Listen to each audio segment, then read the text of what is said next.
on Shaggy TV with a little race replay action here of the Senex Short Track Championship. We're at Southern National Motorsports Park here for part one. Going to go out and play in the asphalt. You know, last time I spoiled myself. I was honest. I saw the cautions. I didn't even think to look at any of that. So I have no idea what we're in for. This is truthfully just as big as a surprise for me as it will be for you. So hopefully some of the boys show up here. We can talk to our top three when this thing's all said and done. But like I say here, you know the deal by now. We're going to get ready to roll into qualifying here. Look at that. I couldn't have timed that any better. Checkered flag waves. Here we go. We'll see who's going to start shotgun on the field here after we roll through qualifying here at Southern National Motorsports Park. This is, I believe, no, here, I can cheat because I wrote it in for us. Kenly, North Carolina, I believe. Yes, okay. I was pretty sure it was North Carolina. Wasn't too sure, though. Definitely, man. A lot of good short track racing there in the southern East Coast. Really all East Coast. I guess you maybe consider Virginia part of the South, but I would say that's where a lot of the good asphalt short tracks start, and then you head down south from there. We'll watch the farmer here, lap number one. We'll see what he does.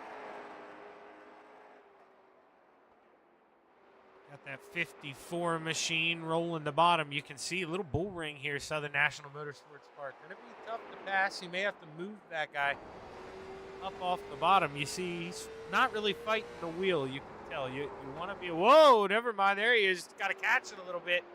As Keith Kincaid, the man in the 17, he parks that Flamin' Hot Cheetos machine. P1 for the moment. Can he hold on here? We'll watch his second time around.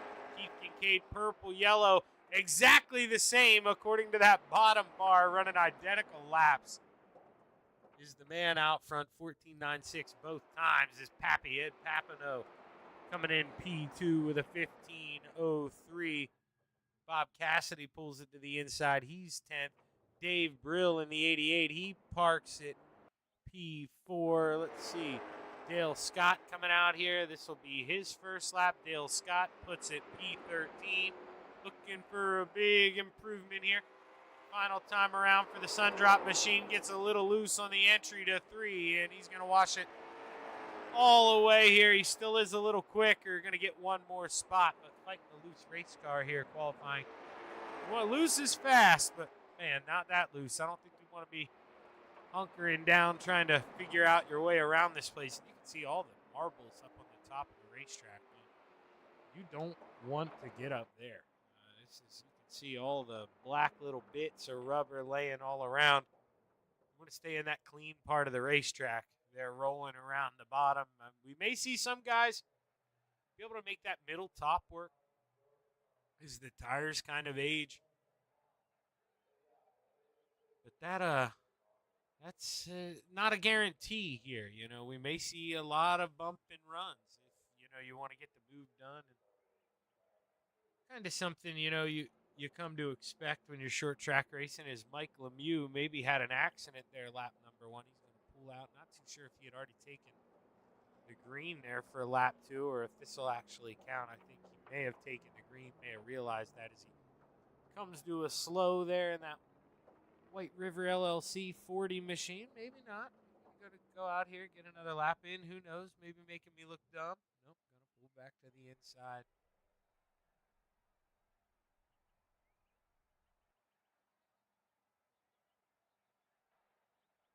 Checkered flag there waving on qualifying.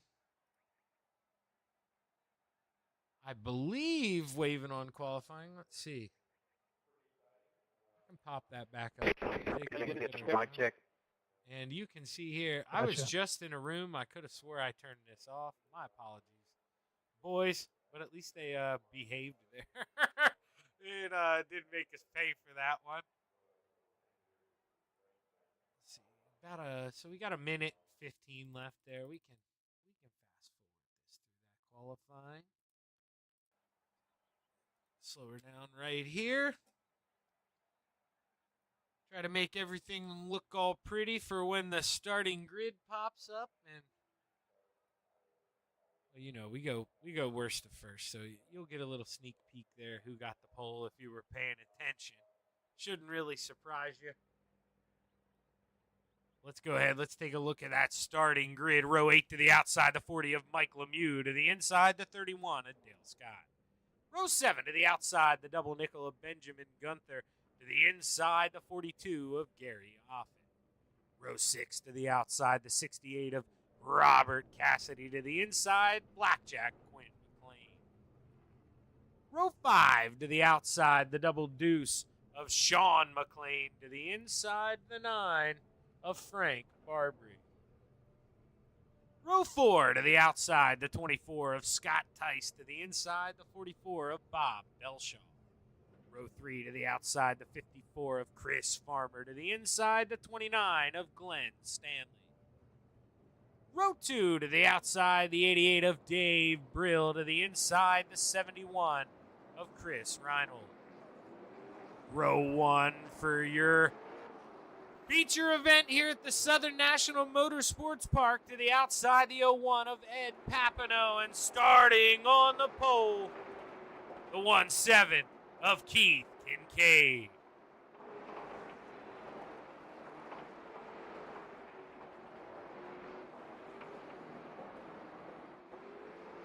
See there, that flaming hot Cheetos machine crossing the charity stripe here. We're going to change that back to laps like we should. We're going to get ready to go this time by. We'll see the pace car dive off, and the gang is going to go play 75 laps at the Southern National Motorsports Park. The green flag is high. It's ready to fly. It's time to play. We're short track racing in North Carolina. Keith Kincaid able to take that lead early, but the battle on right away for second here. We got Reinhold trying to do a little fishing downstairs there against that 01 machine of Ed Papineau, trying to muster up the strength here to hold off that 71. As we're side by side, you can see how difficult it's going to be to get that pass done on the bottom if you can't float up to that outside wall. Reinhold got to pull the reins in on the horses, kind of give up on that one. There's no caution flag, I don't believe. We got a car to the inside. Sean McLean had to go to the pits. Bob Cassidy pulls back up on the racetrack. No caution. That thing definitely fishtailing. It looks like he's trying to keep it to the inside. Little bit of damage, though, on that 68. Have to see if he can stay out there, maybe get a caution, get the lucky dog. Not what you want to have happen to you there in the early goings.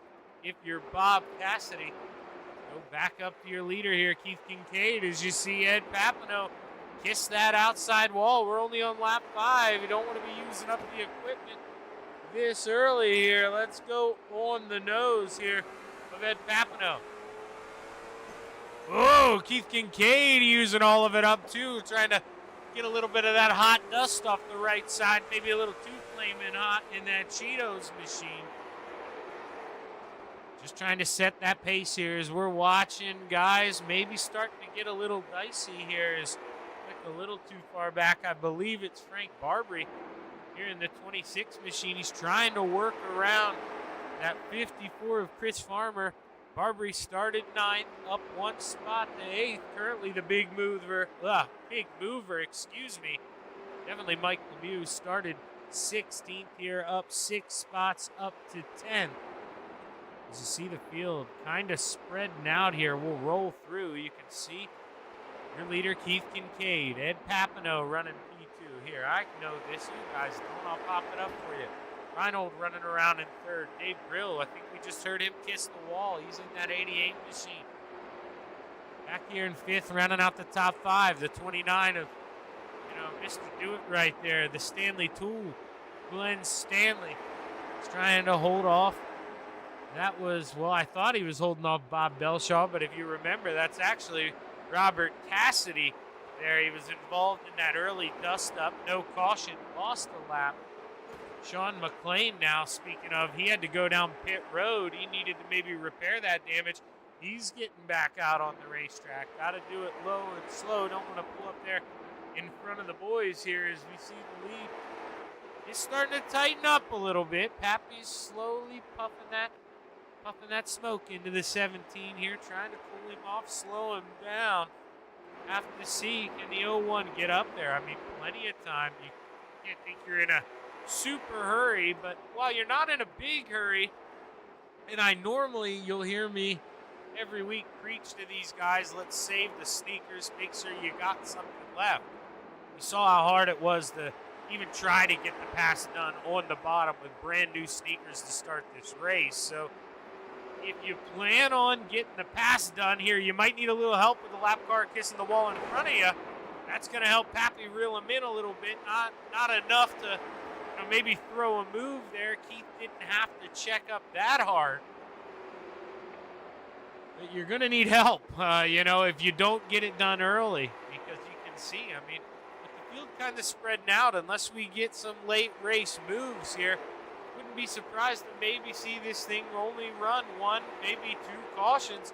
Heck, maybe none at the pace these boys are at. Is Papineau inches closer here to the Hot Cheetos machine. He's right there. Reinhold, he's able to get around the lap car. That's the 31 of Dale Scott in the Sundrop machine. We saw him fighting a loose race car in qualifying. It seemed to have settled down a little bit. Maybe gone the wrong way, starting to tighten up on him. And this is where we were asking some of the guys last week, what can we do? Race car's starting to tighten up, and how can I get this handling come back to me, Shaggy? Well, the answer is let's dial a little rear braking. Let's maybe drag the brake a little earlier on corner entry, unsettle the car, loosen it up a little bit, just because you're trying to freeze up those rear tires. The fronts will rotate, they'll go down to the left, and it'll naturally kind of loosen the car up. Now, you can't do it too much. You'll end up paying for it in the long run. You start sliding that right rear, but in the short term, you can keep dialing it back, helping yourself out, but really, you're only going to truthfully save those tires just being careful the whole way around this place from the start. You want to work your way up through the pack like the 54 Chris Farmer's going to do. You can't. You can't save that stuff. You got to try to go. If you smell blood in the water, it's time to pounce. And he's got that 31 with the lap car ahead of him there, the Sundrop machine at Dale Scott. Could use him as a pick. They're all going to rotate around, and Farmer got to go to work here once again on the 44 of Bob Belshaw. As we take a peek, lead still kind of hanging out around that 3/10 of a second marker. Let's go here. We'll watch the leader. There he goes. We're going to hang out here till Kincaid comes back. You can kind of see how they're branching out. Well, here comes Kincaid, the second car right there, so you can see is pulling up on another lap car. I believe that's Benjamin Gunther. It is the Whiskey River machine. He's going to do his best here to hope for a caution. Pray to the gods here we get one. He wants to stay on the lead lap. Not going to be easy here. He knows, sees the writing on the wall. He says, boys, I'm going to go high. You go by, Keith. I don't need any hot Cheetos dust in my eyes here. I'll keep it clean. Long way to go here as we're only on lap 28 out of 75, rolling into turn 3. Go back here to this 3-car battle. This is the closest battle. Almost 4 cars really here. Well, no, I lied once again. I keep getting Bob Cassidy involved in that 68, but he is a lap down, so really 3 cars here. As Quinn McLean trying to run those guys down, joined the show there in the 21 machine. Mike Lemieux still the hard charger hanging out 10th, up 6 spots. Scott Tice behind him in the 24 machine as the caution flag does wave. And we try to figure out what happened here. My apologies for going the iRacing route. I'm getting no help with my taste. I'm gonna get back to there live. Try to do a little digging as to who this could have been here. I'm gonna pause this. All right, so we'll see. Does the leader pass anything fishy? Okay, there we go. Caught it. Sundrop machine. It's not the 21. Who is in that Sundrop machine? That's the 31. Looked like he maybe was coming down the racetrack, got a little help, but 22 probably thought, hey, that bottom line's mine. 31 kind of comes down across the nose of the double deuce there, and that is going to be our first caution. I'll tell you, you have no idea how close I got to clicking live there. I am so used to clicking live to go back to the normal. Oh, man, it's going to get me. I'm going to keep joking about it, too, until it does get me. Ooh, the Sundrop machine pulls back down the racetrack. We're all right, though. All good in the hood here. In North Carolina. Now, we'll have to see. This should be when we feel like anybody coming down pit road here. The answer is no. None of the dogs up front want to come down and get tires. Now, I believe, we saw some guys come down last week not really pay off. Didn't have the time to work your way on up. And with it being such a small racetrack, 75 laps, sounds like a lot, but it's really not. And you don't want to give up that track position. You need to try to hold on, being towards the front as long as you can. Any small thing could happen to you at any minute. So, not what you want to see happen if you're running up towards the front. Now, if you have anybody out there watching, you guys probably know the results, but if we have any fans out there watching, feel free, right in there who you're rooting for. We're getting ready to go back and play lap 35, set to be underway at the Southern National Motorsports Park. Battle on again here for second. The 71 of Reinhold. You got to take advantage here. He couldn't get it done in that opening portion. Too difficult to complete the pass. Does the 71 here drive it in deep? Muscle the 01 up the racetrack? The answer is no. But Pappy does it all by himself over drives entry. He's going to lose P2 here to the 71 of Chris Reinhold. And possibly more is Dave Brill looking like Jaws out here in the 88. Oh, he has a little slip up on the bottom. Is possibly caution flag. We do have another caution flag. And, man, found that one. The 24 here, Scott Tice. Ooh, boy, oh boy, started early here. Let's go upstairs. See if we do have that drone camera here. We do. Slow it down here. Who are we blaming? Who are we blaming for this one? 24 getting a little loose there on the bottom. You can see that rear end kind of sliding, rotating up towards the outside wall. Probably catches it a little bit. The 44 doesn't, give him a whole bunch of room. But now the 44, he says, hey, brother, I'm out of room. Nowhere to go. A little contact, little bump here, bump there, a little bump everywhere. And Tice, man, with a wild ride on the entry to turn one. As you see, short track racing, man, it all started about a quarter mile before that. At the beginning of the front stretch. So we'll see here as they catch the pace car. We'll kind of speed it up when they get to here now. Not too sure if there's any gamesmanship there, but you go down. So we see third place there coming down. Ed Papineau coming down to get tires. That'll be interesting to see if he can change 4 tires without going a lap down. Keith wasn't necessarily tight to the pace car, so that means, you're waiting a little bit if you're towards the end of the field till you can get down pit road there, like you see this 44.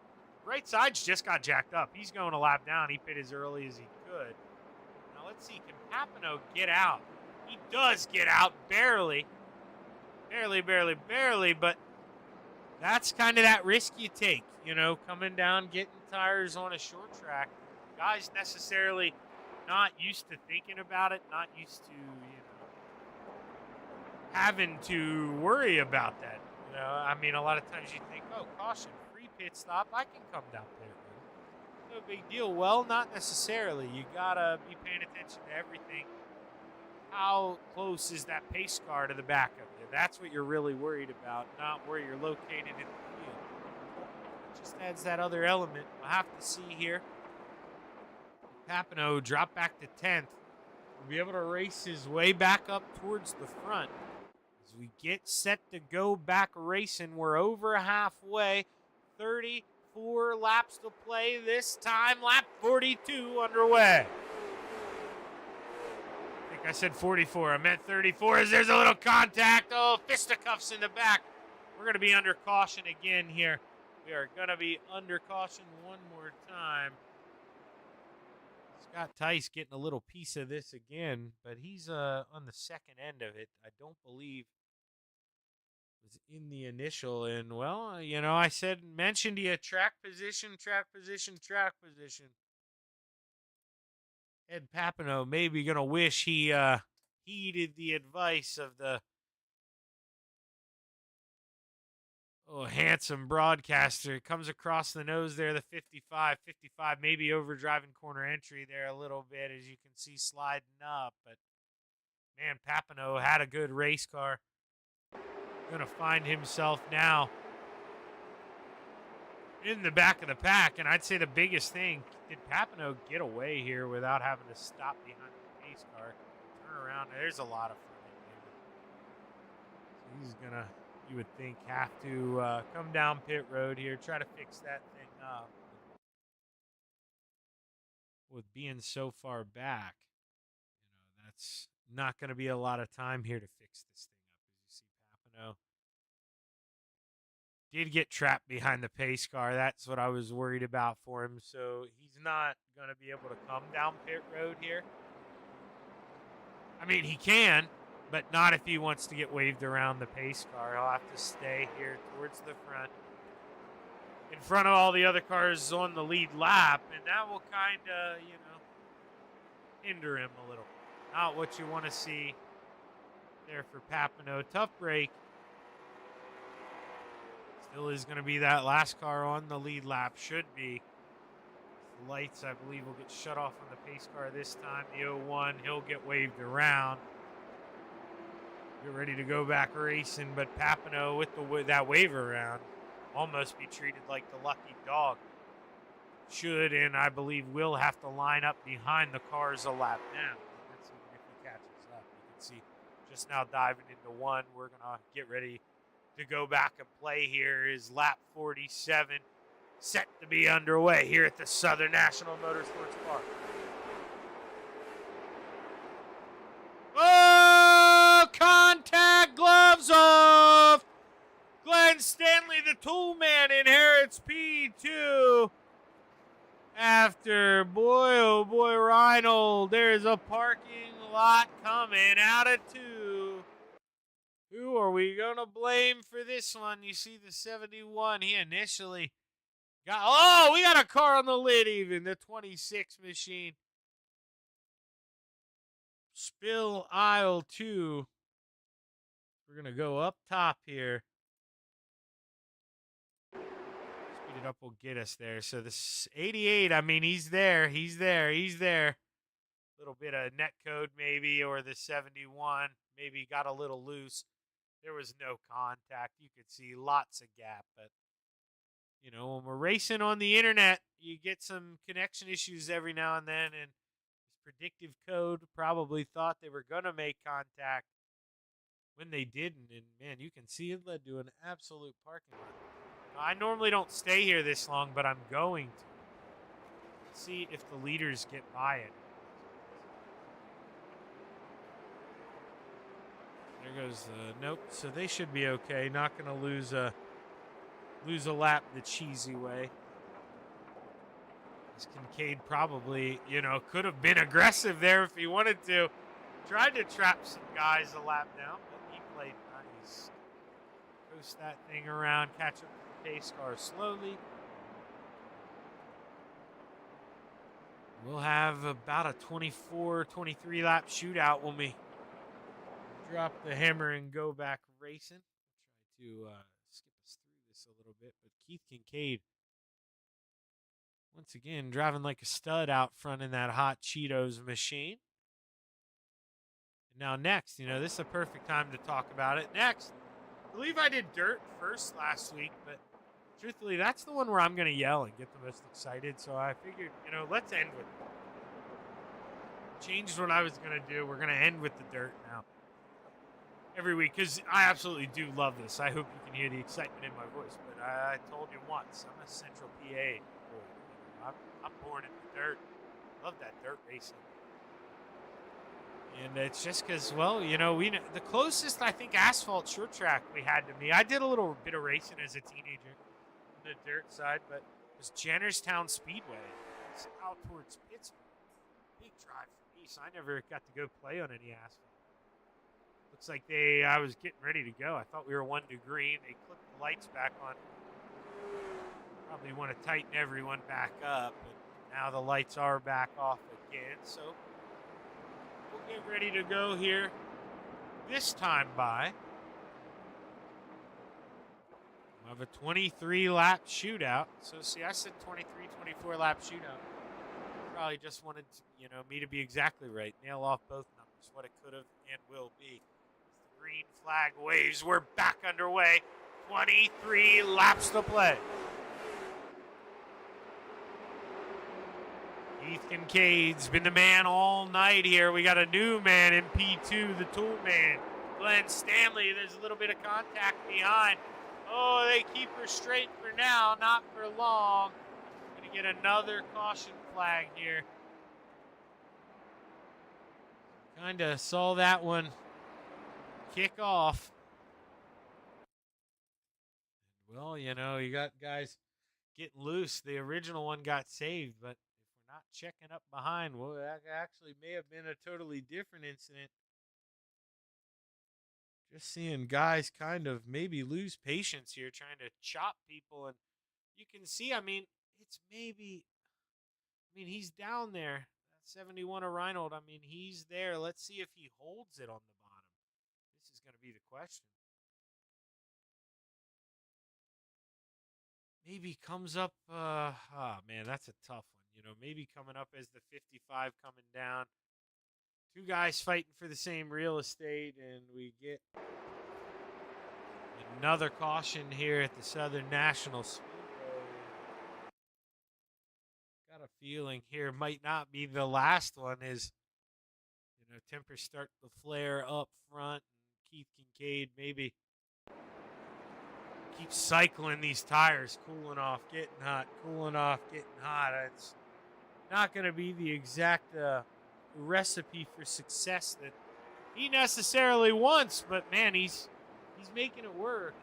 You do what you got to do, and that's exactly what he's doing here. Is Gary Offit now one of the guys up 6 spots in this 94 machine. He has had an up and down race. He's kind of picked his way through the scrap pile. And Gary just watching the 42, excuse me. I'm used to being in the 94. 42 of Gary Offit just climbing. The lights still are on the pace car. We'll go ahead. We'll fast forward here to them getting the 1 to go. Should be this time by. It is. We'll watch the boys double up here. And Ed Papineau now, after the multitudes, all the cautions we've had, is pit on lap 38. Now, he spun. He got some damage on that thing, but it's short track racing. Should be okay. As long as it's driving straight. He's got fresh tires. 17 laps to go. when we drop the hammer this time. We're back underway at the Southern National Motorsports Park. Papineau trying to get a run on the outside here, but I bet you with that damage, just not going to have the handling he did earlier. You know, that car in front of him, Bob Belshaw, that thing don't look too straight either in the 44 machine. Lots of damage there on the right front. So tire advantage, maybe Ed can find a way around, but with only 15 laps to go this time by for your leader, Keith Kincaid, you got to think he's not really worried about anyone else except Stanley. Going to take a couple laps here to work on someone to try to get around, and by the time they do that battle that's starting to brew here for third, I just don't know if Ed will have enough time to get up there and really take advantage of the 38-lap fresher tires. We'll have to see. He's trying to work the 01 under that double four. Can't do it. Belshaw going to close the door, and Bobby B looking good there. 13th is Keith Kincaid, rolls off of 4. 12 to go for the Flamin' Hot Cheetos machine. Quinn McLean holding on to that final top 5 spot, and right behind him, Bob Cassidy.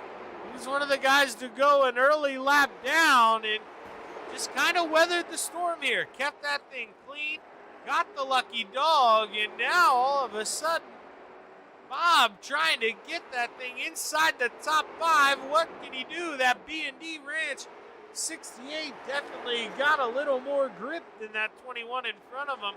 And Bob is one of those other guys also pit lap 38, came in and got some new sneakers. So he is got fresher rubber here than that 21.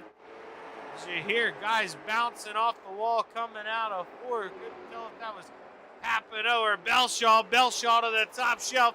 Pappy trying to get that final podium spot. Gets to the bottom. The 01.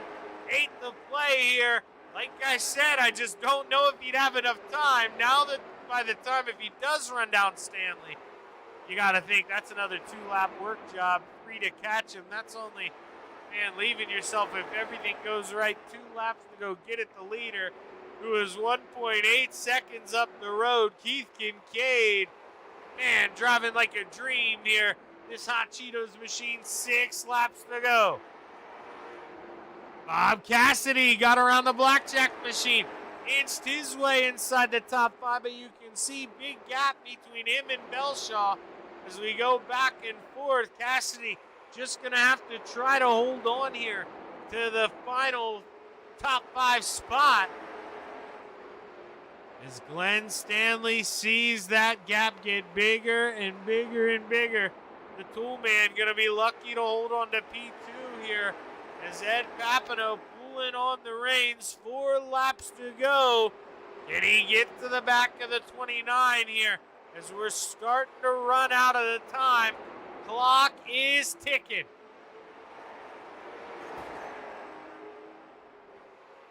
Gary Offit trying to work here, trying to get around that 55. He's the final car on the lead lap. It doesn't look like he's going to be able to get around. He's got lots of damage on the nose of that 42 machine. And Keith Kincaid rolls into 3 and 4. We're going to sit here at the flag stand. White flag in the air.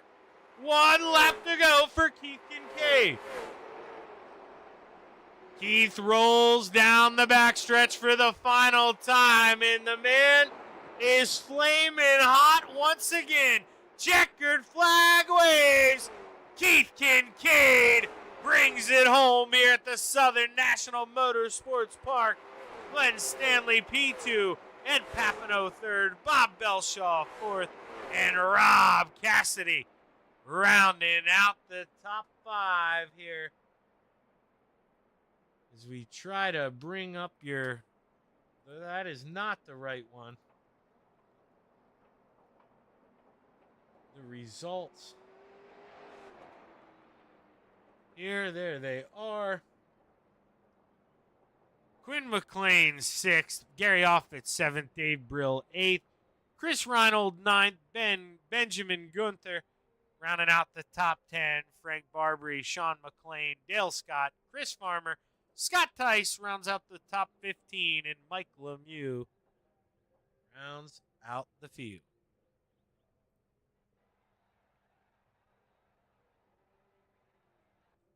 Try to see who is still hanging around here. We're going to have to cheat a little bit.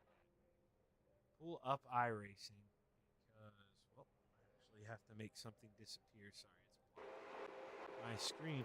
I'm going to go back to that. Green flag run here. My SDK not going to do it for us. So we'll go right here. We'll pause it. We'll figure out who's up here. We'll bring the right drivers up, and we'll see. If we can't get a word here, it looks like we only have one driver here from this race, and it was the man who finished out front here. We'll see. Keith cannot hear me because I am on push to talk in Discord, so I'm going to have to say this all again. I'm so sorry, Keith.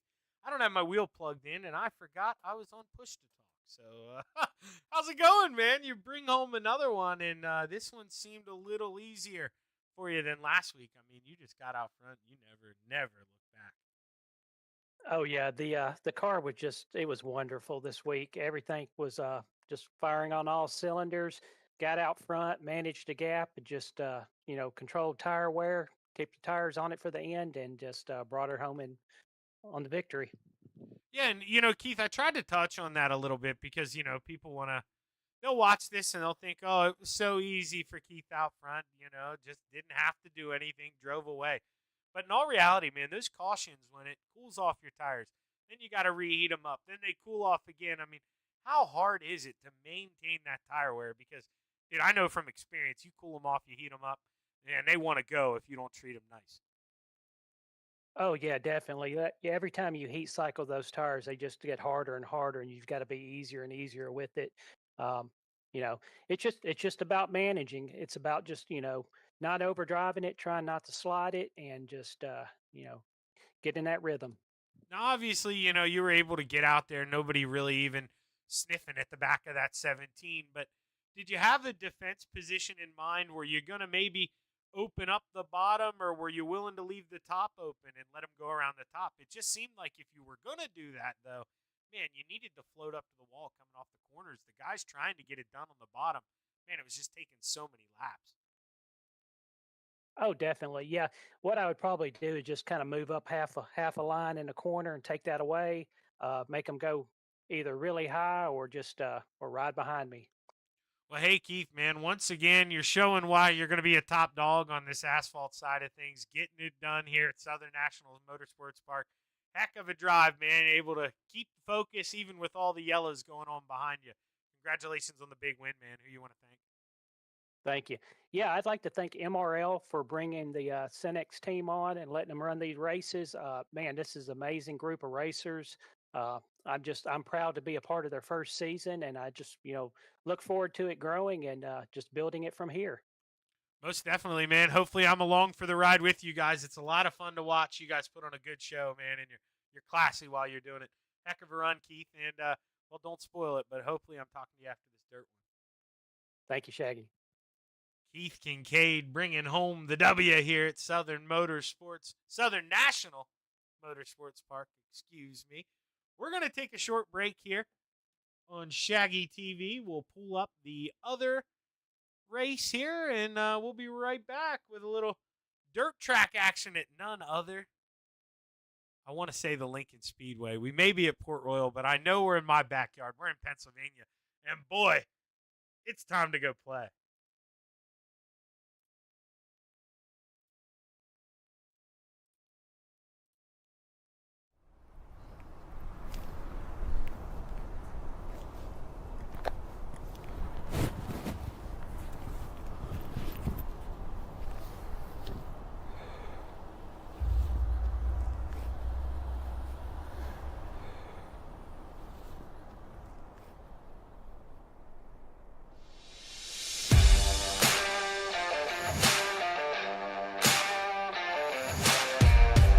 I'm Chris Jackimick, and I live in Las Vegas, Nevada. Throughout my military career, I spent the bulk of my career out in Las Vegas. It was the first job I had as I was protecting some sensitive resources out there at Nellis. I would deploy to Kuwait early on in my military career with a larger weaponry system to support Operation Southern Watch. And then from 2003 to 2006, I was part of the emerging drone mission for the United States Air Force and Department of Defense. We were fighting the wars in Iraq and Afghanistan from our backyard. You'd be in war for 12 hours of your shift, and then you'd drive home to your apartment here in Nevada. So psychologically, it was very odd. Like, you felt you were in the combat zone every day because you were seeing it on the screens and it was that important. But I don't know what it did to the human psyche at the time.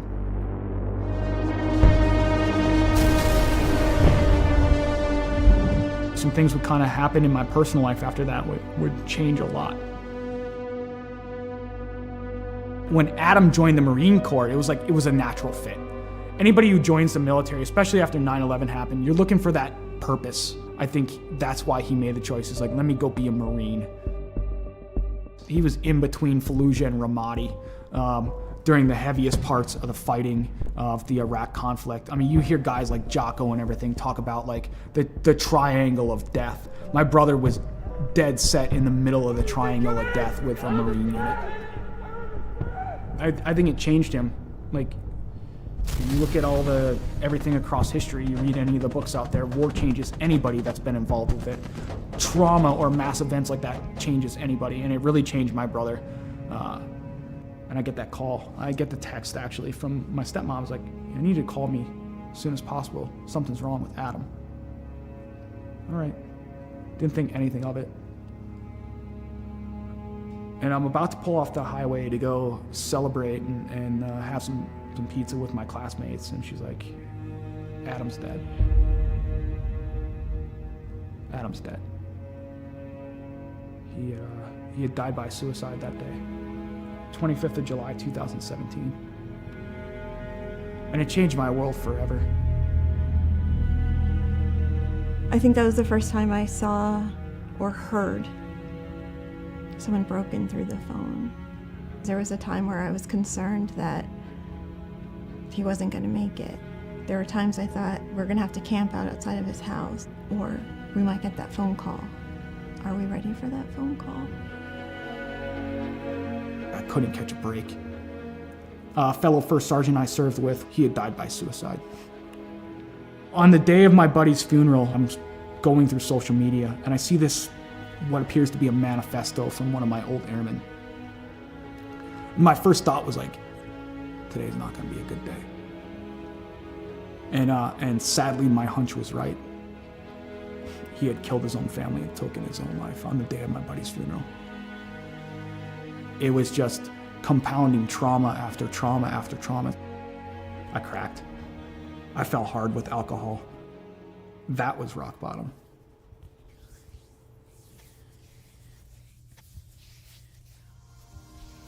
I first heard about Mission 22 just by like surfing the internet and looking on there and seeing some of the programs that they had available. I was like, something seems right about this.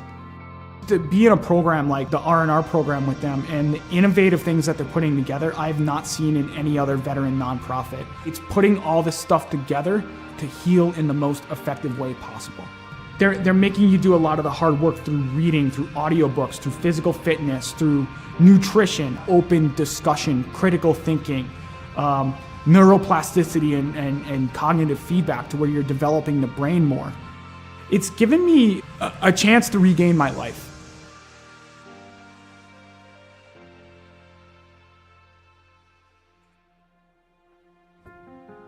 Cycling's been a big part of my recovery. Is around the time I retired, a little over a year ago, I set forth, as like, let me set this goal to ride 2,020 miles in 2020 for another veteran nonprofit that supports Gold Star families and those lost either to accident or to suicide.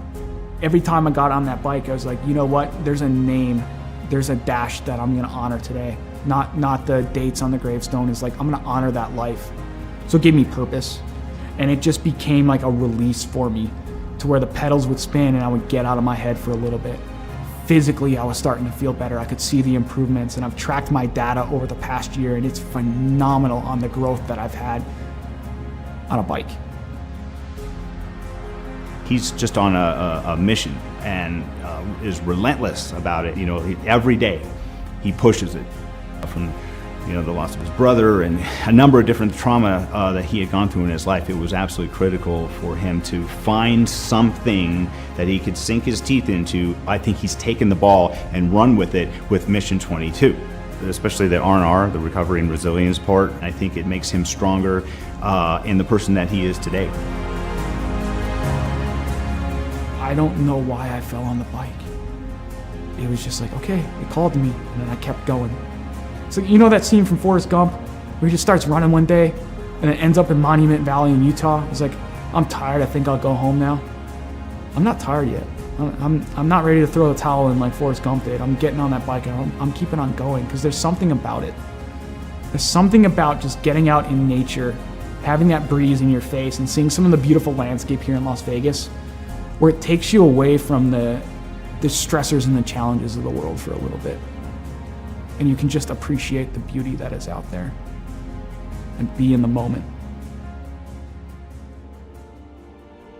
And then it got serious because the Air Force enrolled me in the Air Force Wounded Warrior program and it got transformed into lo and behold training.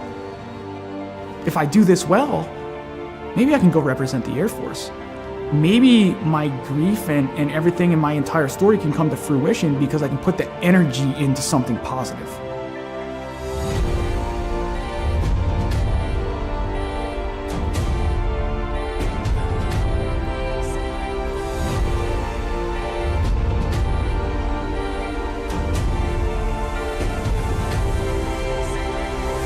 If I made the team, I'd just be overwhelmed with emotion. I suffered a lot of my trauma because of my military service. But at the end, it's like, I gotta be grateful that I'm allowed to compete in this because there are others who didn't make it home or lost the war at home that's what it's about.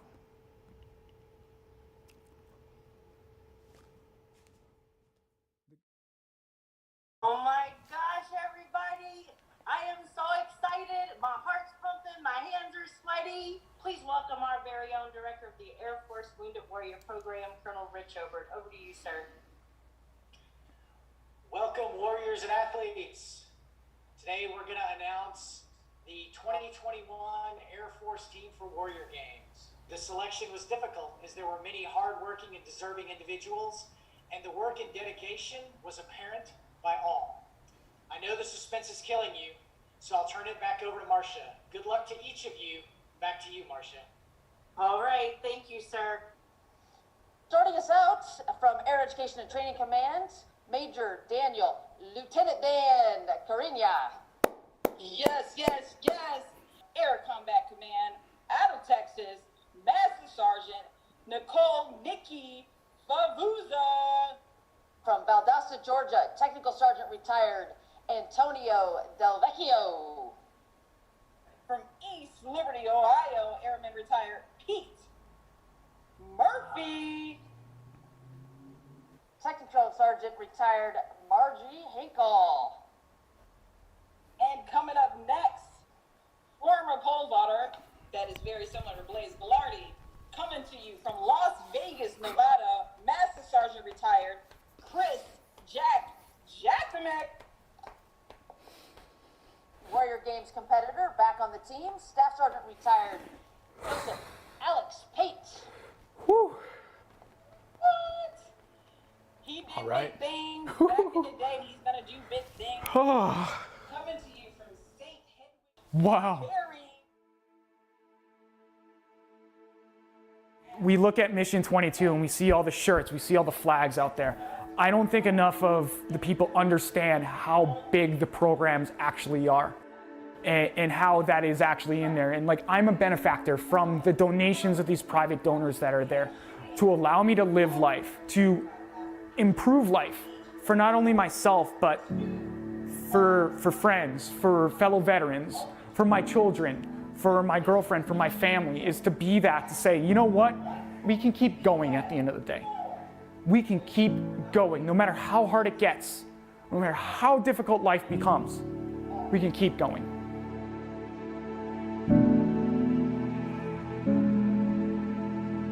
We have this value in the Air Force, this belief, a wingman concept. We're going to take care of each other. We've got each other.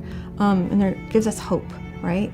And so if you have been knocked down, I say this a lot, by the baseball bat of life, right? You're on the ground. If you know that someone's got you, it's got your six, no matter what, that's going to help you get back up again. And that's part of Mission 22, I think, for him. That connection, that human connection, that's what's going to save us. Yeah, that's what saved him. He can be a light in darkness. No matter how dark that spiral is, to know that someone got back up again and navigated their way out, that they can get through it too, that they are not alone. Not for one moment of one day. That's what he could be. He could be a beacon of light.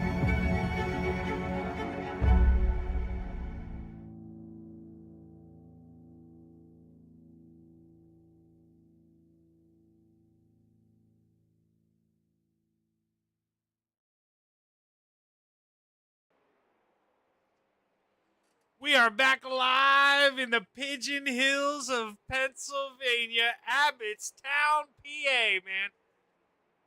When you're done here, you head down to the pits or the sub stop.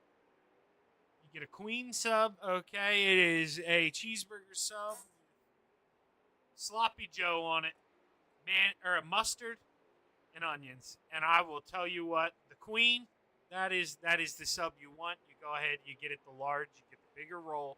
Don't get the normal, the hot dog roll. I mean, that's good. But if you're getting that, you got to get two. But I'm telling you, and then, when we're done here, before we go to the racetrack, I zoom out in this because we got the Bridges Golf Course.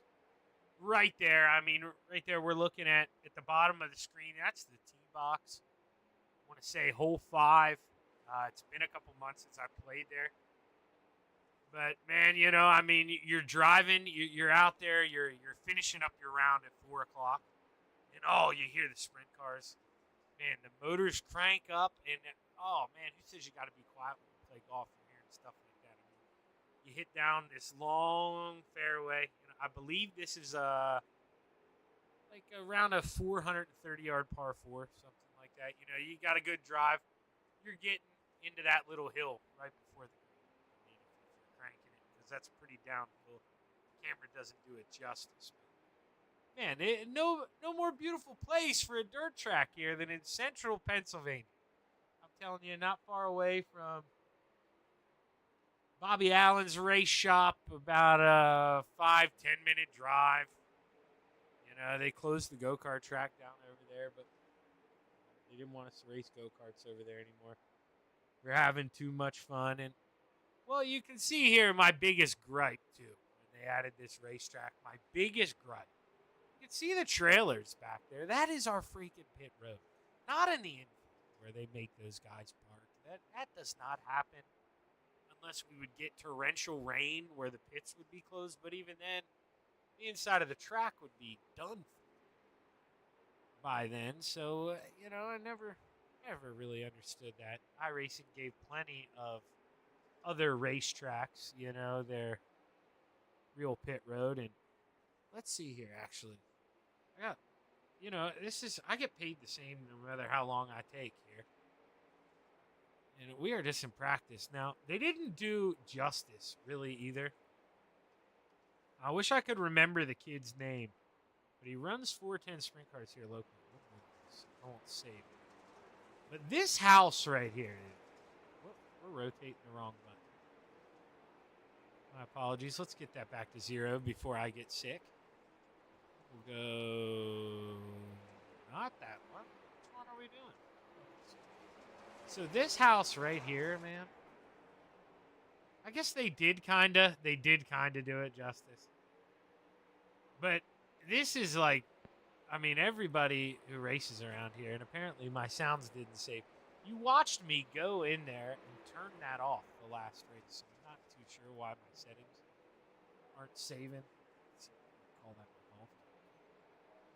We'll go back up here, man. This place, I can't tell you how many times I have been at Lincoln, and I'm going to Lincoln Monday night. We we'll have the Pennsylvania Speed Weeks here in PA, so I'll be going to Lincoln Monday night. But they will park right here on this roof, man. The people that own this place. And look at the view. Now, obviously, you don't see much coming out of turn 4 here because, well, you know, right? You're not, or you are seeing my mouse. Okay, so you do see my mouse right in here. Now we have a pizza brick oven back here. We have a local pizza shop that put in a big building back here. And they actually now, all of these grandstands are covered and have a thing behind them. So it's even like smaller area to walk behind back here. They have pavilions. Dude, they have really, I love this place. I am, if anyone from Lincoln is watching this, I've messaged Facebook campaigning for that job so hard. I absolutely love this area, man. You know, we go back to the golf course over here, and then, well, I'll show you some real race cars now that I'm done talking. Let's get rid of it. See Ed Papineau here. Bring up the thing. I realized too, if I don't fast forward into qualifying and then rewind, it will keep the overlay as should be there, and you'll get to see their actual time. So I'm gonna kind of learn these, you know, tricks here as we roll on through. Now I'm not too sure what that 276 is about, the fastest time in the 439 and the 6. There's nothing I can do about an iRacing replay saying that is their fastest time of the session. Now I seriously doubt it was the fastest time of the session.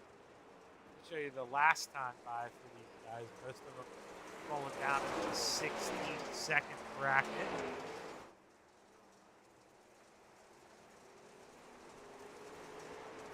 But yeah, this is definitely, man. This is, you'll see.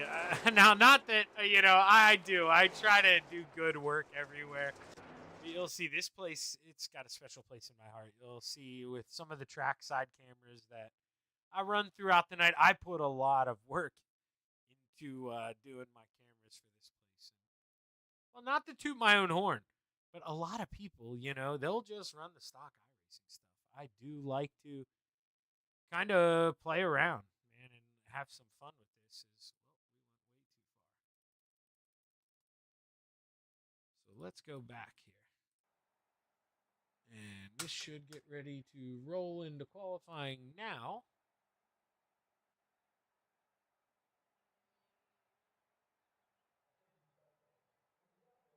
It does. And we'll see if who pulls out first.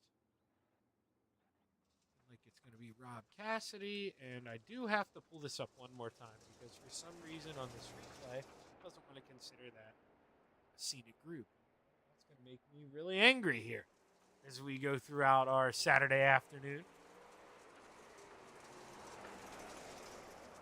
You can see with kind of the way it already jumped up there, we're going to get to see their qualifying time. So that was on me. I fast forwarded too far. Like I say, I'm trying to learn the tricks here. But Keith Kincaid looking like he is going to get that quick time. Spoiler alert. We'll try to watch some of these guys put in some laps, though. Tice here in the 24 machine. That's purple, but purple for the moment because we know that's going to maybe get blanked here by the man in the 17 is a 15.213. Tice goes even faster that time. Keith Kincaid now going to pull out on the racetrack here. Try to watch the man roll around here. Oh, and that's another one. You can see that. So my apologies, but we're just going to stay right here because you probably noticed that fence change. This is a little trick. Kyle from MRL. Big thank you to Kyle for helping. That near plane bias at 0. We're as close to it as we can. Oh, Kincaid comes around. Now stuff is changing. So that took his lap from warm-ups, I guess. And now it puts Tice up at the top. So maybe it was changing. It just had some old lap times in there. Oh, no. Okay, now it updates. Now it's back to the 15-2. So it just, okay. So waited till he got back out on the track. Now I'm kind of seeing how this thing's going to work here when I jump a little too far ahead. I messaged the guys at SDK. They kind of warned me the same thing. There was nothing I could really do except try not to fast forward throughout the event. We'll see if the heat races look okay. No, okay. See, so I listened to him. Or unless time out. So they are all gridding for this one. Let me cheat here. Look at the iRacing. So, okay, they just got them all in one heat. That is okay. All right. Well, that will never be a problem then for the overlay if they keep doing that. Thank you, boys. Let's take a look at it. Row 4 to the outside, the 68 of Robert Cassidy to the inside, the 01 of Ed Papineau. Row 3 to the outside, the 44 of Bob Belshaw to the inside, the 54 of Chris Farmer. Row 2 to the outside, the 88 of Dave Brill to the inside, the 71 of Chris Reinhold. Row 1 to the outside, the 24 of Scott Tyson starting on the pole. Your Southern National Motorsports Park winner in the previous race, the 17 of Keith Kincaid.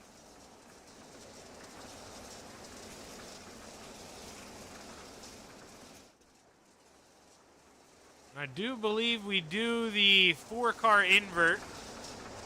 So Brill actually starting on the pole. Reinhold going to be second. Tice going to be third. And Kincaid will then start on the outside of row number 2. As we get ready to go play in the clay, man. None other than the Lincoln Speedway. Stand up. Raise your glasses. It's time to kick some you-know-what. 10 laps to play at Lincoln Speedway. Oh, Dave Brill able to muscle around that 71 of Reinhold, but there's a little love tap here as we enter 3 side by side for a P2. Slinging the dirt here early. Keith Kincaid trying to get to the inside of the 24. And the 17 work his magic to the inside through 1 and 2. 3 wide almost. Reinhold holds on. But boy, oh boy, now he gets a big head of steam. Battle for the lead. Reinhold out front. Oh, Dave Brill with a little bit of a hiccup. Goes from first to third, and now Reinhold. Can he run off with it here in Abbottstown as he sets sail down the backstretch? Slides it into 3. You want to get as close to the wall as you can. Coming off of 4. Not that close, Dave. Dave Brill going to lose one here. Try to fight back to the inside of the 24. Can't. Scott going to shut the door. Dave gets in that outside wall. Meanwhile, the battle on here for 5th. Farmer feeling the pressure here from the double 4. Belshaw makes a little contact. Getting that thing wide. Rubbins racing here in PA. Not going to work this time, though. Got to fall back in line, and Bobby B going to look to find a little more here as the leader sets sail. 5 to go. Reinhold feeling the heat here. Here comes Keith Kincaid. Can Kincaid get a run here? Muscle to the inside, side by side as we enter 1. Reinhold tightens up in the center of the corner, tries to yank it back down, loses the grip. We got a new leader, Keith Kincaid, out front. 3 laps to play at the Lincoln Speedway. Scott Tice getting back into the picture here. He's shopping on the inside. He's hunting for P2. Oh, not a lot of room here. Reinhold going to slam the door shut. Popsicle sticks in the air. 2 laps to go.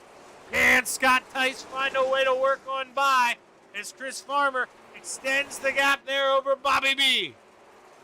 You're looking at the leader there, Kincaid, but this is the battle for second. Reinhold shuts the door. White flag in the air. 1 lap to go. Let's keep our eye on this battle for second. Can Tice maybe get a run here off the 2? Doesn't look like it as the white flag's in the air. Checkered flag set to wave. Keith Kincaid going to win your heat race here at the Lincoln Speedway, followed by Chris Reinhold, Scott Tice, Chris Farmer, Bob Belshaw, Ed Papineau rolling around here, Bob Cassidy, and Dave Brill rounds out the field.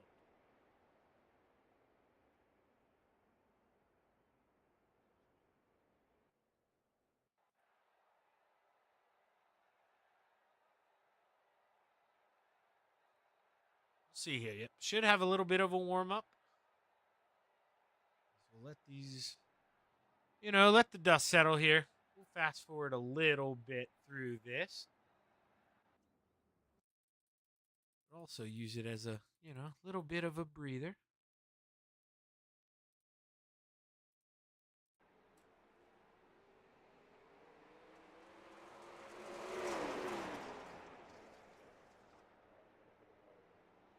Scott Tice looks to be the quick man here in warm-ups. Keith Kincaid, Reinhold, Brill, Farmer, Papineau, and Cassidy.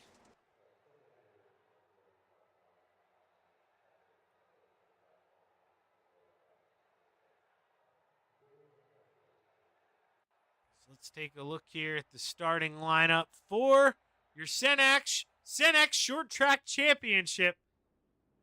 Here, I believe the Pro Late models here at Lincoln Speedway.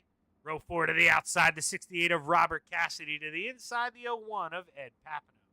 Row 3 to the outside, the 44 of Bob Belshaw. To the inside, the 54 of Chris Farmer. Row 2 to the outside, the 88 of Dave Brill. To the inside, the 71 of Chris Reinhold. Row 1 for your Senex Short Track Championship. Starting feature lineup to the outside, the 24 of Scott Tice. And starting on the pole, the 17 of Keith Kincaid.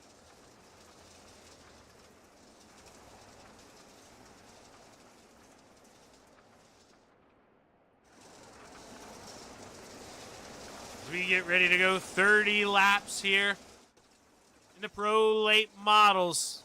Who you got? Who's the pick, man?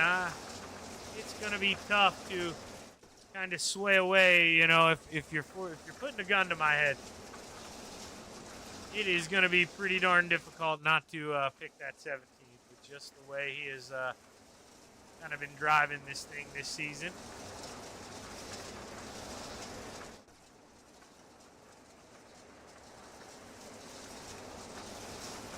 Never know here as the pace truck pulls off. Does anybody have anything for the man out front as we get ready to go play green flag high, ready to fly? We're stacking them already there through 3 and 4 guys trying to go a little early. And, man, Keith Kincaid here, he pays the ultimate price. Look at that. He just now goes by. We're wrecking. Restack him, I think. Ed Papineau goes around. Caution flag waves, and boy, oh boy. Definitely not what you wanted to have happen there if you're Ed Papineau. I mean, it was a wild race, or wild start to the race, I should say. But starting on the inside pole, I mean, you're trying to walk that thing out. He just tightens up, slides up the racetrack, kind of comes back down, and the 24 of Tice is a big run. Going to get in the back here of Papineau. The 01 going to wrap around here, and that brings up the first caution here at the Lincoln Speedway.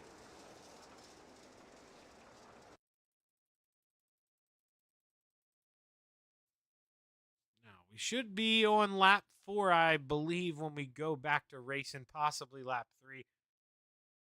That'll all kind of, update as it clicks off. Kind of see it now fluctuating around. So, yeah, we'll be on lap 4 when we go back racing here. Rob Cassidy, he's off the racetrack. He's, lots of damage on that 68. Not sure if Cassidy will be able to get out of that tow time, get back out there, stay on the lead lap, or he's going to be in too much trouble down there. That car looked to be in a world of hurt here. It's Bob Belshaw taking that 44, lining up E1. What we're going to do here is we roll through through 3 and 4 for the final time. There's Cassidy, does get out, stays in the lead lap. Green flag waves, we're back underway. Scott Tice thinking about shopping on the bottom 3 wide.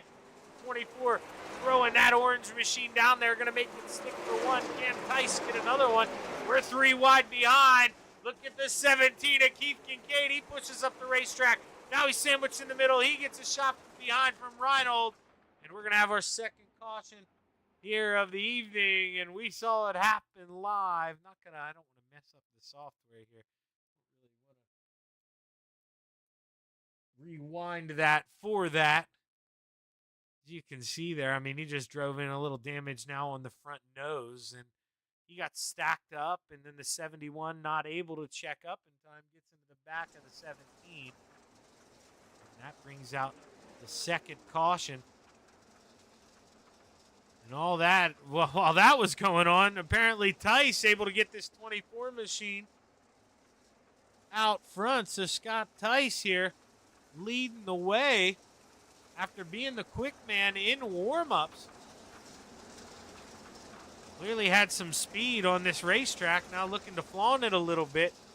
Let's see now with the clean air out front when we go back under green if he'll be able to do anything with it. I mean, being that quick in traffic, you get that thing out front. It may find another gear, but we'll have to see. Lights go off on the pace truck. We'll get ready to go back and play this time by here at the Lincoln Speedway. Parking lot full there. Off over 1 and 2. You ever come here, don't park there either. Park in 3 and 4. That's kind of an expert tip for you. As the green flag's high, it's ready to fly. We're back underway at the Lincoln Speedway. 20 laps to play. Tice down on the inside, gets a good run off the bottom. Enough to hold on to the lead here. Is not too sure what's going on here. It's got Ed Papineau out front. We're trying to see if this cycles out and changes. Maybe went around when he shouldn't have. Not too sure, but they're reeling him in pretty quick here as Ed Papineau says is out front, but Scott Tice looks to be leading the way on our screen. 24 machine using that clean air that he's got as Chris Farmer goes high, wide, and handsome. He loses a spot here to Dave Brill in the 88. And now Keith Kincaid trying to rip to the inside here, that 17. Staying away from the lift here. Liking that bottom, getting a good run, especially here off of 2. Keith Kincaid, what can he do? A little contact. Oh boy, he had to whoa her down here. Try to straighten it back out. The caution flag waves one more time. Couldn't tell who maybe possibly brought that out here. Let's see. Let's rewind. Let's see if Bobby's got a view of possibly what happened here. Okay, so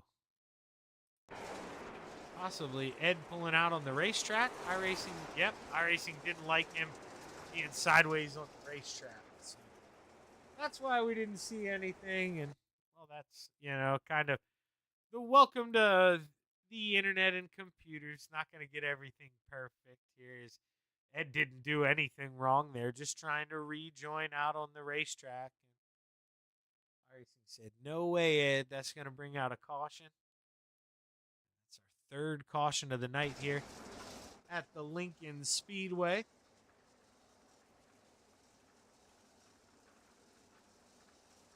I glanced over at Discord. I believe we're going to have 3 interviews. I'm not going to tell you who they are, but we do have 3 drivers hanging out here.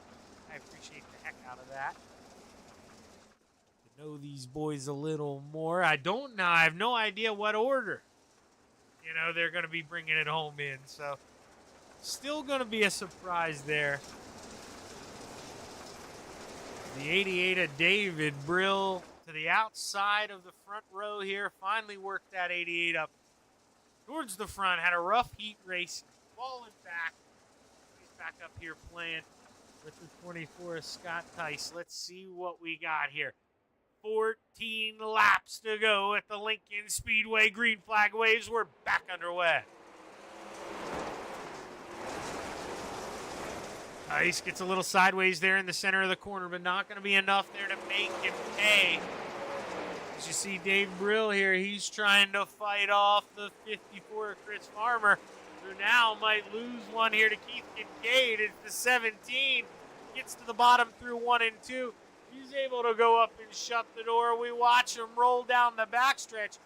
Kincaid feeling the pressure from behind. I can tell you a man feeling no pressure right now. Scott Tice off to the races here. 9/10 of a second up the road. Loses the rear end a little bit coming off the 2. And Scott Tice looking like $1 million here in this 24 machine. It's Dave Brill doing all he can here, trying to hold off that 17 of Keith Kincaid. He jumps the cushion coming out of 2. He's going to lose a little bit of time there, but the 17, he gets in the outside wall. Keith Kincaid going to give all that time gain right back as here comes Chris Reinhold, the 71 machine. We saw him go around early on. He's starting to get the feel of that thing. Again, he worked to the inside of the Farmer. Chris Reinhold tries to get a run off of 4, can't do it. Gonna watch the Farmer set sail into 1, go a little too high, opens the door here, but we're under caution one more time, as you saw there. Rob Cassidy going around in the 68 machine and couldn't tell how or why. But we saw him park there in 1 and 2, just gets a little loose. He jumps the cushion there in 2, yanks it back down, and you can hear the tires slide. Oh, comes to a stop there. The caution flag displayed at the Lincoln Speedway.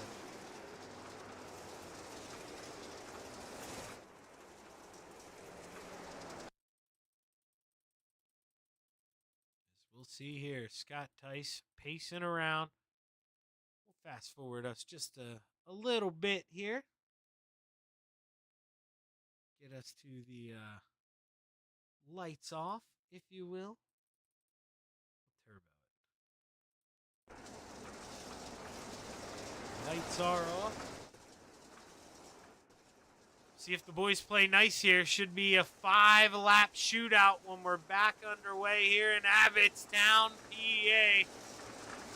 Scott Tice, Dave Brill, Keith Kincaid, Chris Farmer, Chris Reinhold, your top 5. As we're running out of time, clock ticking, 5 laps to go at the Lincoln Speedway. Tice with a good jump there on the bottom through 1 and 2. Battle on for second here is Keith Kincaid trying out muscle the 88, who then gets a shot there from the 71. They keep it straight, no harm, no foul. We keep rolling. Pappy, though, real slow, able to keep it going. Man, that was a close call there for Ed Papineau. Good job there, keeping it straight. 17 of Keith Kincaid tries to work to the bottom here. Race car looks pretty tight. Oh, it's because they're slowing down. We got another caution. And it's going to be for the 68 of Rob Cassidy one more time. And, 1 and 2 been a trouble corner here. Looks like it started ahead. Okay, so Rob Cassidy just kind of nowhere to go here in this one, I think. See there. It originally starts in 3 and 4, then we go back in here. He gets into the back of Belshaw. Reinhold and Belshaw sideways, nowhere for the 68 to go, and that definitely going to bring out another caution flag here at the Lincoln Speedway. So we should get the 1 to go here this time. No, not just yet, not this time by.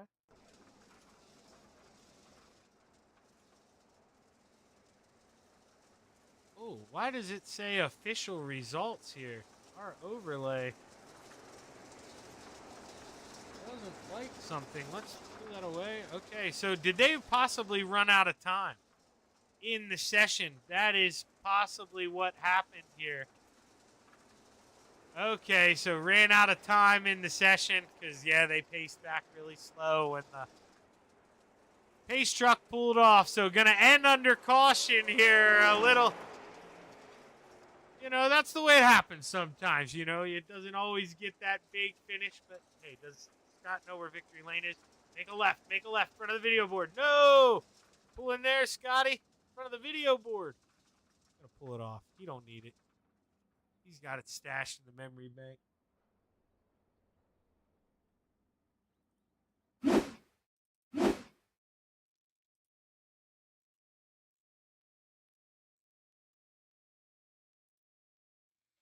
Try and get a word here with the driver who finished P3, Keith Kincaid.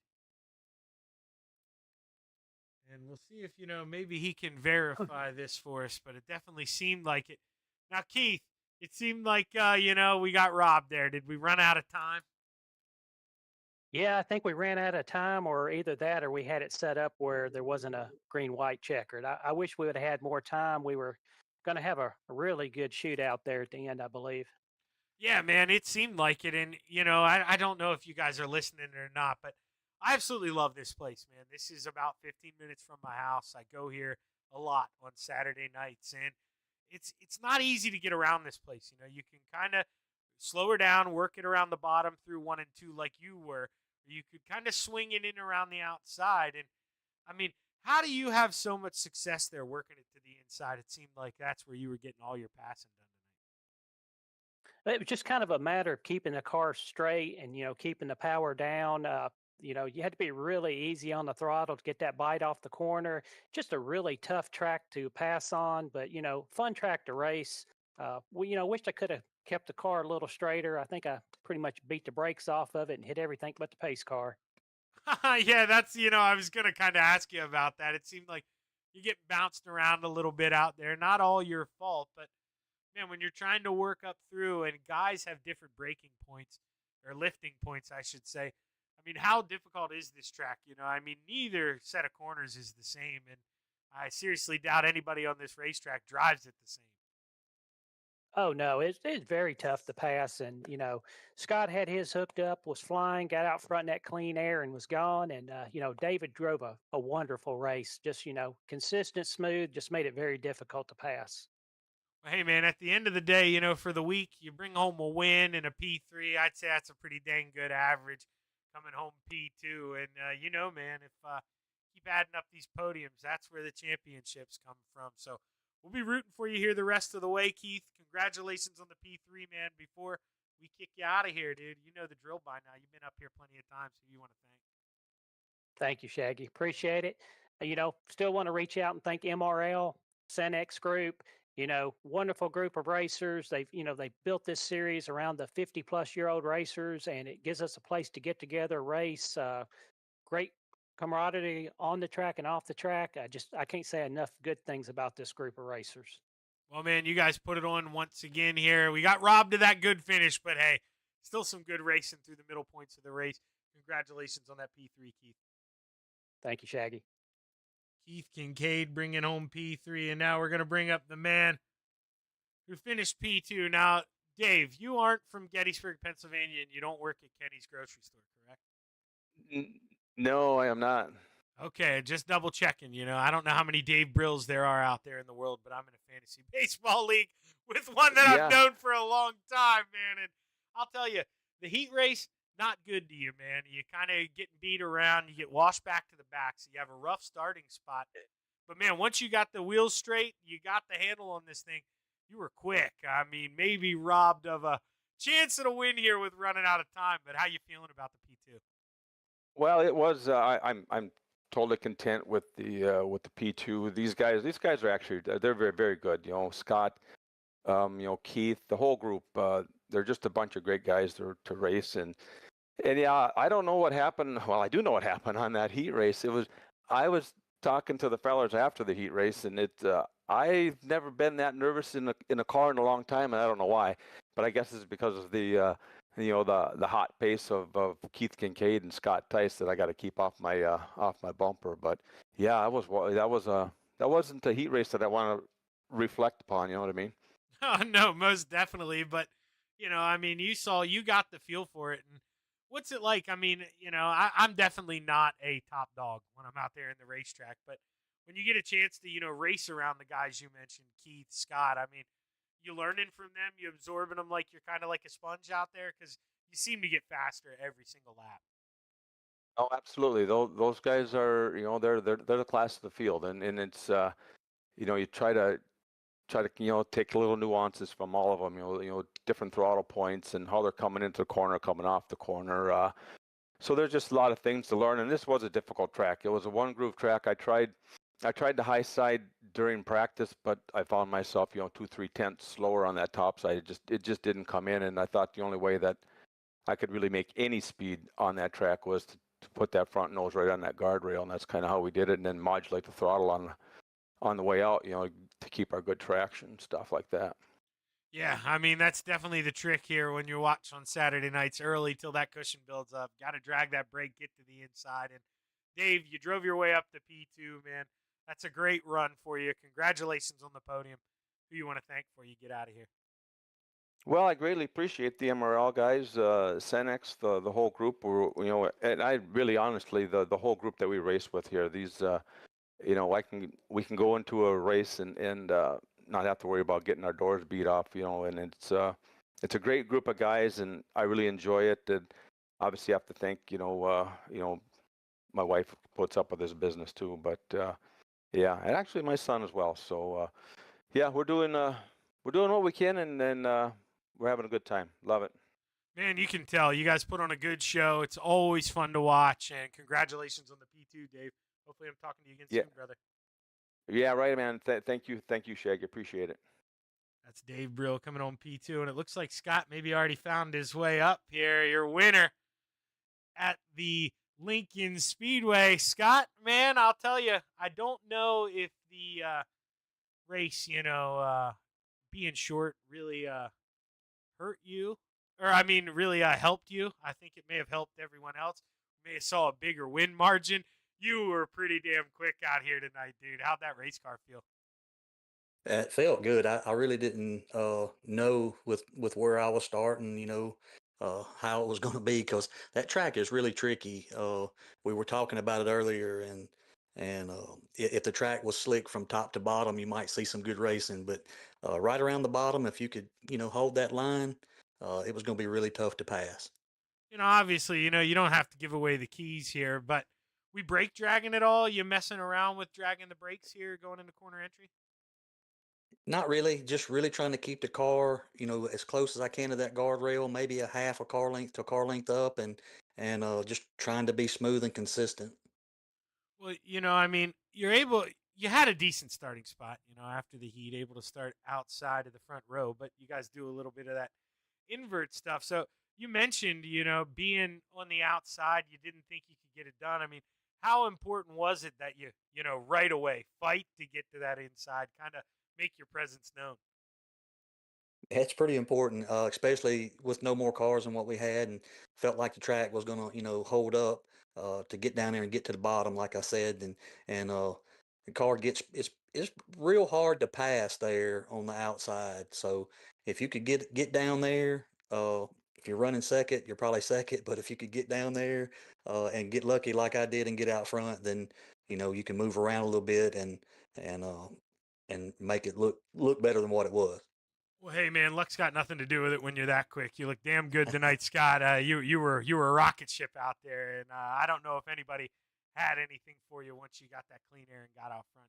Congratulations on a big I don't know. win. It would have been interesting to see, if we could have went that last, few laps. It was. I think it was going to get interesting. But hats off to these guys, man. I can't thank them enough for putting this stuff on for us and you guys for what you're doing, and it's really pretty cool. Well, hey man, I was going to tell you to thank, but it sounds like you did it right there. Hell of a run, Scott. Can't wait to talk to you next week, brother. All right, thank you, man.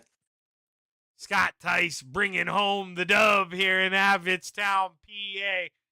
Showing, man, he's going to be one of the best at playing in the clay this season. The boys are going to have to figure something out if they want to run this dog down. He is going to be tough to tame here in this 24. But thank you for tuning in here. I'm Zach Chapman with ShaggyTV saying so long. Make sure you hit that like button. You hit that subscribe button over there on the Senex side. Do it on my side. Make sure you hit that subscribe button, though, on the Senex side for sure, because you don't want to miss one of these. And I'm going to try to be consistent, with the times on Saturday, but the wife's been a little sick, so I pushed this one back about 2 hours today. My apologies. Not used to having to do the housework. But, hey, is what it is. I got the best wife in the world. Never going to complain. I'm Zach Chapman with Shaggy TV saying so long and have a good night.